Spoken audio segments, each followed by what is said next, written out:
Webtoons these days are so bleeping boring. The loser always gets stronger. It's 'cause the authors are just old.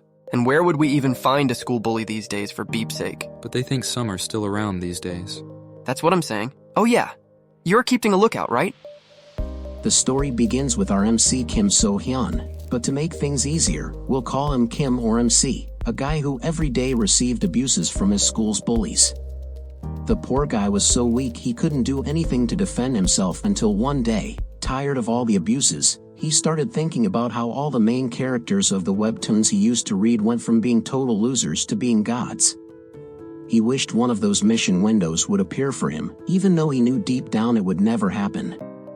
However, when he opened his eyes, a status window has appeared and asked would he like to accept a mission. He truly thought he had received a blessing or he had gone insane. He really had received